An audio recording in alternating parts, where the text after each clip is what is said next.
네, 그럼 지금부터 저희 사이넥스 부스 강연을 시작하도록 하겠습니다.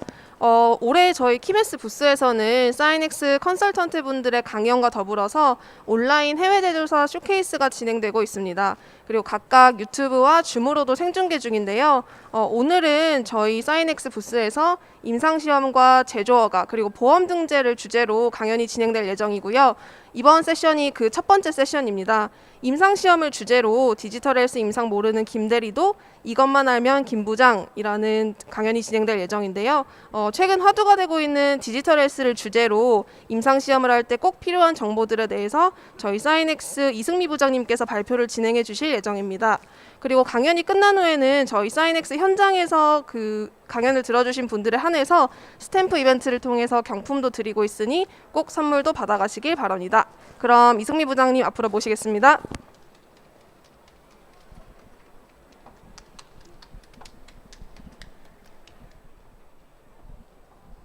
네, 안녕하세요. 사이넥스 의료기기 임상개발부 이승미입니다. 오늘 저는 그 디지털 헬스 임상에 대해 전혀 모르는 김대리가 어떤 정보들을 알면 김 부장이 될 수 있을지에 대해서 말씀드리고자 합니다. 일단 제가 오늘 말씀드릴 김대리는 튼튼 주식회사를 다니고 있습니다. 튼튼 주식회사는 디지털 헬스케어를 하는 회사이고요. 그동안 개발한 의료기기를 이번에 시장에 런치할 계획을 가지고 있습니다. 이것을 위해서 김대리에게 임상시험을 준비해보라는 그러한 이제 과제가 떨어지게 되었고요. 우리 김대리가 임상시험을 잘하기 위해서 어떠한 준비들을 해야 하는지 알아보는 과정을 통해서 우리가 이러한 것들이 필요하다라는 것을 좀 같이 알아보는 시간을 갖도록 하겠습니다. 일단은 기본부터 충실히 잘 아셔야겠죠. 그래서 지금 디지털 기술이 접목된 의료기기 시장은 어떤 것들이 있는지, 제품들은 어떤 것이 있는지에 대해서 김대리가 살펴보고 있습니다.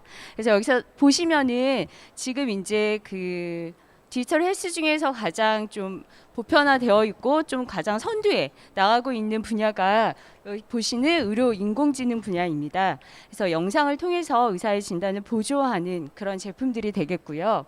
그 외에는 이제 좀 많이들 사용하시는 것들이 모바일 앱이나 스마트워치와 같은 제품들이 있습니다. 또는 이제 몸에다가 여러 가지 각종 센서를 붙여서 생체의 신호를 측정하고자 하는 이런 장비들도 있고요. 최근에 좀 많이 화두가 되고 있는 디지털 치료기기 또한 많이 연구되고 있는 분야입니다. 그렇다면 디지털 헬스 의료기기 임상시험을 할 때의 절차는 어떨지 김대리와 함께 살펴보도록 하겠습니다. 보시면 일반적인 의료기기의 그런 진행 절차나 준비 과정과 같다고 생각하시면 됩니다. 그래서 첫 번째로는 우리가 임상시험을 이렇게 하겠다라고 하는 임상시험 계획서가 필요할 것이고요. 그리고 우리 제품에 대해서 어떻게 성능을 입증했는지 그리고 어떠한 검사들을 완료했는지를 볼 수 있는 기술 문서가 필요합니다. 그리고 이 제품이 GMP 인정서를 받은 곳에서 생산되었다라는 그런 GMP 인증서도 필요하고요. 그래서 이 세 가지를 갖추시게 되면은 식약처에 임상시험 계획 승인 신청서를 제출하실 수 있게 되고 이것이 승인이 되면 이제 비로소 임상시험을 하실 수 있게 됩니다. 지금 여기에서 좀 한 가지 주의하셔야 될 부분은 이제 작년에 나왔던 고시로 인해서 이제 일부 분들이 좀 궁금해하시는 내용이어서 조금 기술을 해보았습니다. 여기 보시면 이제 우리가 일반적으로 디지털 헬스 제품에서 소프트웨어 제품들은 인체에 직접적으로 접촉을 하지도 않고 에너지를 가하지도 않습니다. 이런 제품들의 경우 그 뒤에서 다시 설명드릴 건데요. 연구자 주도로 임상시험을 하는 경우에는 그 임상시험 이렇게 제출 단계에서는 GMP를 필요로 하지 않습니다. 그렇지만 실제로 임상시험을 할 때에는 꼭 GMP가 있어야 된다라는 것을 좀 기억해 주셨으면 좋겠습니다. 그러면 디지털 헬스 임상시험이 어떠한 절차에 의해서 진행이 되는지를 우리 김대리와 함께 떠나보도록 하겠습니다. 일단은 이제 우리 제품에 맞는 전략을 개발해야 할 것이고요. 그리고 우리가 어떤 연구자, 그러니까 어떤 병원의 선생님과 연구를 할 것인지를 결정하셔야 합니다. 그리고 앞서 말씀드린 것처럼 임상시험 계획서가 있어야 하고요.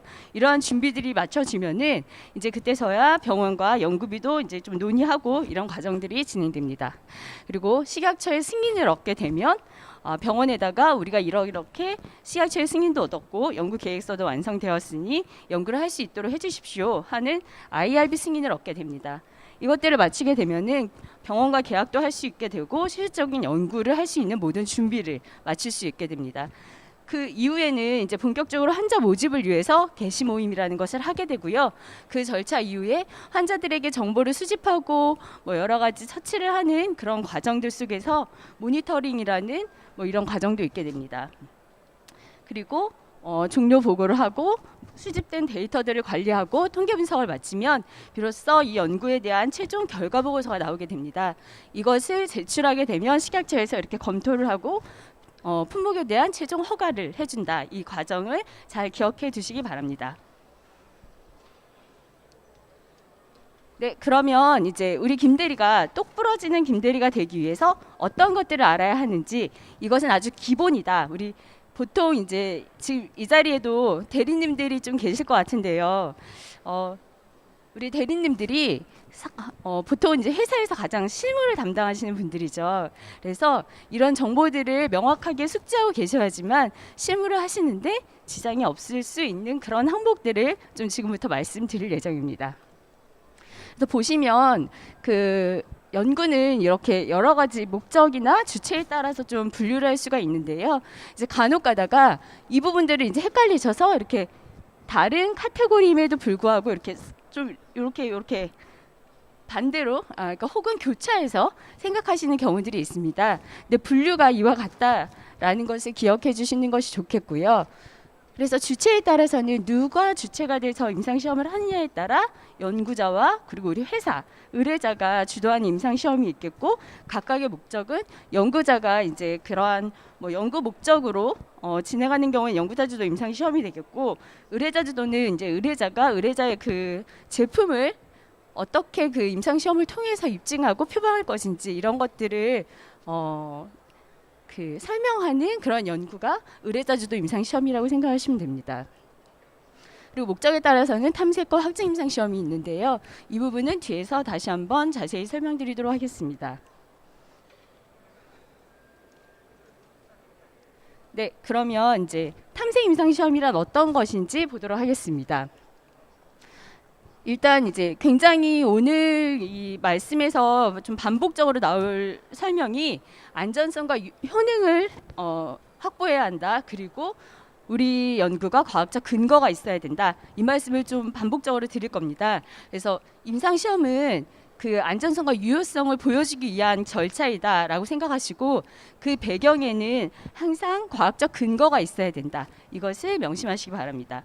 그래서 탐색 임상시험에 탐색 임상 시험 과정을 통해서 우리가 볼 수 있는 것들은 의료기기를 개선할 수 있는 그러한 좀 실마리도 얻을 수 있고요. 혹은 이 이후에 진행하게 될 확증 임상 시험의 근거로도 삼을 수 있다. 이렇게 생각하시면 됩니다. 그렇다면 우리 제품은 탐색을 해야 할까 아니면 확증 임상 시험을 바로 갈 수 있을까? 김대리가 궁금해졌습니다. 그래서 이와 같은 절차가 필요하다는 걸 알았고 우리 제품은 그럼 과연 이러한 성격을 가지고 있는지를 좀 한번 보도록 하겠습니다. 지금 보시면 만약에 우리 제품이 우리 제품의 작용 원리가 명확하고 이에 대한 근거가 명확하다면 다른 선행 연구나 아니면 기존에 있던 기기와의 비교를 통해서 바로 확증 임상 시험을 진행하실 수 있습니다. 그렇지만 아직은 뭔가를 더 탐색해야 하고 뭔가 우리의 그런 과학적 원리나 근거를 설명하기에 부족함이 있다면 그때에는 반드시 탐색 임상을 하셔야 된다. 이렇게 생각하시면 됩니다. 자, 그러면 우리 그 실무자인 김대리가 열심히 여러 가지를 알아놨어요. 이제 우리 꿈 많은 김대리는 이 이후에 이 튼튼 주식회사에서 열심히 일해서 과장도 되고 부장도 되겠다, 이런 아주 꿈이 많은 친구입니다. 그러면은 내가 나중에 과장이 되려면 이 정도는 알아야겠지? 어떤 것을 알아야 할까? 라는 이러한 궁금증으로 같이 한번 이 페이지를 살펴봐 주시면 좋을 것 같습니다. 이제 보통 우리 과장님들은 회사의 굉장한 핵심 일꾼이죠. 그래서 정말 필요한 알짜배기 정보들만 알고 있는 분들이라고 생각이 됩니다. 그래서 여기 보시면 한 장의 페이지지만 굉장히 많은 내용이 이렇게 빽빽하게 많이 담겨 있습니다.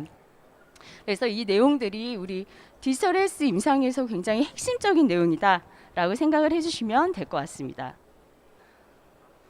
일단은 그 앞서 말씀드린 것처럼 영상 인공지능은 그 의사가 무언가 그 영상을 보고 환자의 상태나 혹은 질병을 진단하거나 판단할 때 도움을 줄 수 있는 제품으로서의 기능을 갖는 그런 그 군을 말합니다. 그래서 일반적으로는 지금 현재까지는 후향적 데이터들을 많이 이용하고 있고요. 그리고 이제 특히나 좀 바로 임상 시험을 하고자 하신다면 그 이전에 저렇게 검증을 그러니까 제품에 대한 인공지능 알고리즘 개발을 어떻게 했는지 그런 검증 과정을 필수적으로 거치셔야 하는데요. 그래서 임상시험 하기 전에 내부적으로 트레이닝이나 튜닝, 테스트를 거치셔야 하고 이것들을 인터널 밸리데이션이라는 과정으로 명확하게 수립해 두셔야 합니다. 그래서 이러한 자료들을 나중에 그 식약처에다 제출하셔야 하기 때문에 이 부분이 없다면 우리는 아직 확증 임상시험을 할 단계가 아니다라고 생각을 하시면 될 것 같습니다. 그리고 또 한 가지 특징으로는 이 결과에 대한 정량적인 수치가 없기 때문에 예를 들어 영상에서 어느 부분이 좀 이상하다라는 것들이 이렇게 정량적으로 딱 보여지지 않고 사람의 판단에 따라서 조금씩 달라질 수 있는 이런 결과값들에 대해서는 참조 표준이라든지 아니면 독립적 평가자라는 항목들을 두어서 여러 명의 의견이 같을 때 이것을 하나의 그런 결론으로 본다라는 그런 것들이 있습니다. 그래서 이게 약간 영상 인공지능 임상 시험에서의 특징이라고 할 수 있겠고요. 그리고 모바일 앱이나 웨어러블 디바이스는 좀 그래도 많이 알고 계시는 분야일 것으로 생각이 됩니다. 그리고 이제 다음으로는 디지털 치료기기가 있겠는데요. 이 부분은 뒤에서 조금 더 자세히 다뤄드릴 예정이고 치료기 전에 대해서 이 제품 역시도 명확한 그 임상적 과학적 근거가 있어야 된다라는 것이 중요하고요. 보통 이제 시험관 대조군을 어떻게 설정하느냐에 따라 이 임상 시험에 대한 결과가 굉장히 이렇게 달라질 수 있다라는 것을 명심하셔야 됩니다. 그리고 또한 대상자의 참여도가 어떠느냐에 따라서 결과에 미치는 영향이 굉장히 크기 때문에 그 부분에 대해서 뒤에서 한번 다시 자세하게 설명드리겠습니다.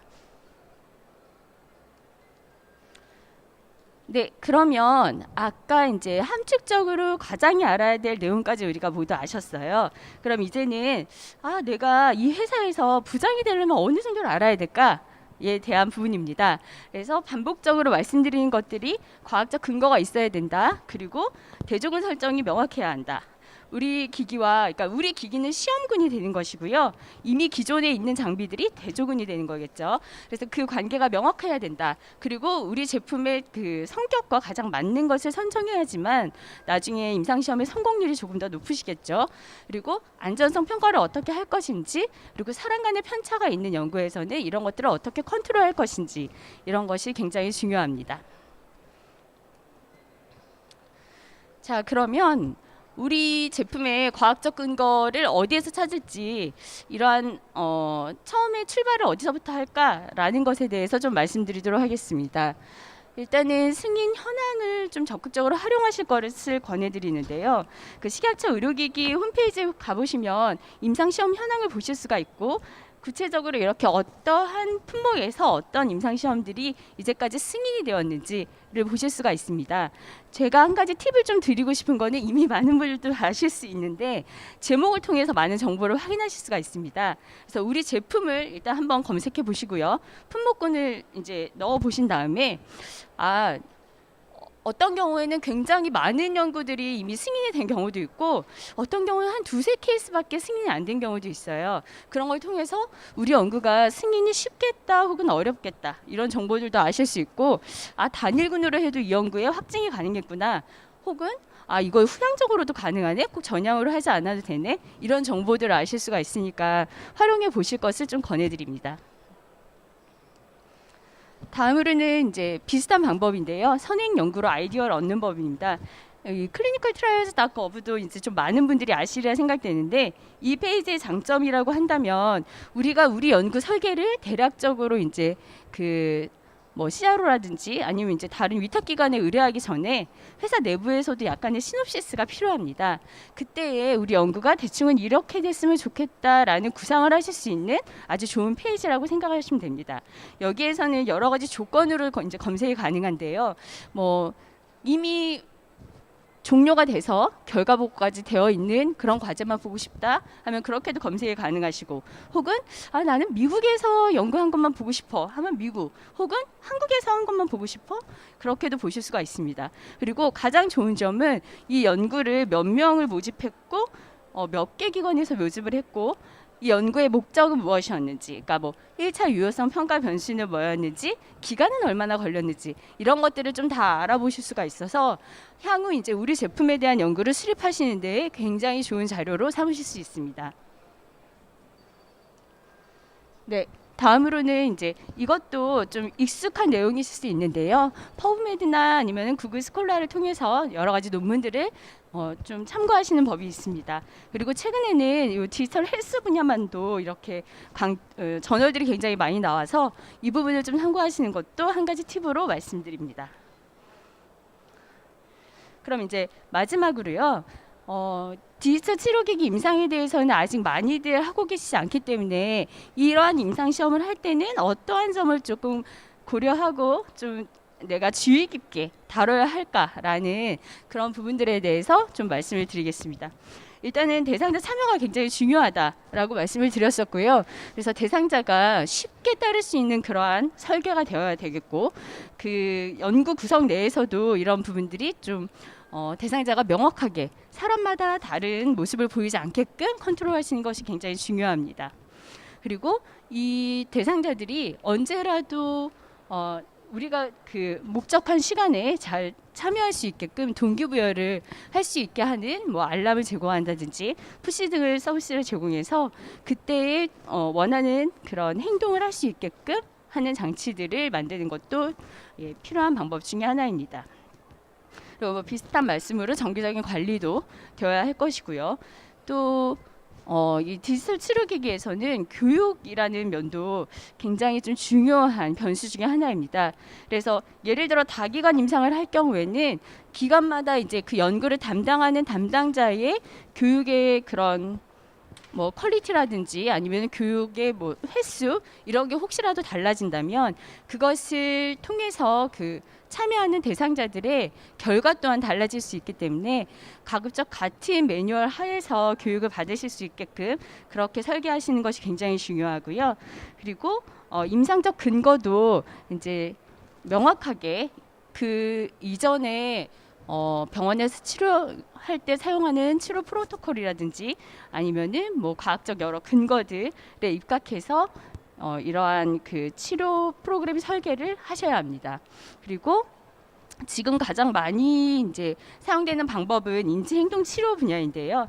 이러한 것들을 적용할 때에도 기존 치료 때 이러한 결과를 거뒀으니 우리 임상시험에서 내지는 우리 제품에서도 이러한 결과를 또 동일하게 볼 수 있을 것이다라는 기대로 그렇게 설계를 하시는 것이 가장 좋습니다.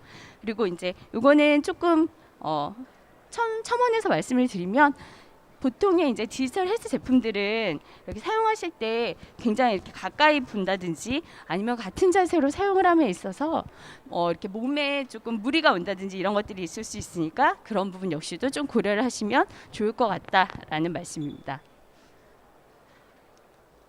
네, 그럼 여기까지 이제 들으시면 우리 김 대리가 어느새 쑥쑥 많은 정보들을 알게 되어서 과장만큼 부장만큼 아는 그런 정보들을 다 인지했다라고 생각하시면 됩니다. 그럼 이제 마지막으로 우리 실무자인 김 대리가 업무를 계속 잘 해나가기 위해서 어떤 절차를 내 머릿속에 잘 갖고 있어야 하는지를 알려주기 위해 그린 마지막 그림이라고 생각을 하시면 됩니다. 그래서 이제 제일 처음에 연구를 계획할 때는 프로토콜 및 문서 개발들이 이제 필요하고요. 이것들을 가지고 우리가 식약처에다가 제출을 하겠죠. 그러면은 승인을 얻으실 수 있고 IRB에서도 네 연구하십시오라는 승인을 역시 얻을 수 있습니다. 그리고 임상 시험을 진행을 하고 여러 가지 이제 데이터를 관리하고 통계 분석을 하면 결과 보고서가 마무리되는 이런 과정을 항상 기억해 두시고 이렇게 우리 역시도 진행할 수 있겠다라고 생각을 하시고 이제 업무를 하시면 될 것 같습니다. 네, 그래서 이 과정을 모두 알게 된 김 대리는 굉장히 자신감 넘치는 김 대리로 변신하게 되었고요. 혹시 이 자리에 계신 분들 중에 혹시 대리님들 계신다면 이 정보들을 반드시 숙지하셔서 나도 회사에서 아주 똑부러지는 김대리로 살 거야 라고 그렇게 지내시면 될 것 같고, 혹은 과장님, 부장님들 계신다면 우리 회사의 대리들이 이런 정보들을 알 수 있도록 적극 알려주시기 바랍니다. 그리고 혹시라도 내가 오늘 설명을 들었지만 뭔가 부족함이 있어 라고 생각하시는 부분들은 저희 사이넥스에 의뢰를 해주시면 언제라도 자세하게 설명을 드리도록 하겠습니다. 네, 그럼 마음 많은 이 김 부장이 된 김대리와 함께 오늘의 강의를 마치도록 하겠습니다. 감사합니다.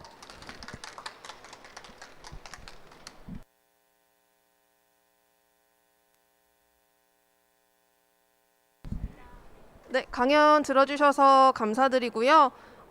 궁금하신 사항이 있으신 분들은, 현장에 계신 분들은 저희 사이넥스 부스에 방문해 주시면 바로 현장 상담이 가능하고요. 온라인으로 봐주시는 분들은 저희 사이넥스 홈페이지 상담 신청란을 통해서 좀 상담 신청을 해주시면 저희가 친절하게 설명을 해드리도록 하겠습니다. 더불어서 저희 다음 강연은 2시부터 진행될 예정이고요. 2시부터 의료기기 보험 등재와 관련된 강연이 진행될 예정입니다. 그리고 저희 현장에 계신 분들은 강연을 들어주신 분들에 한해서 스탬프를 찍어드리고 있으니 잊지 마시고 꼭 선물도 받아가시길 부탁드립니다. 그럼 다음 강연 때 뵙겠습니다.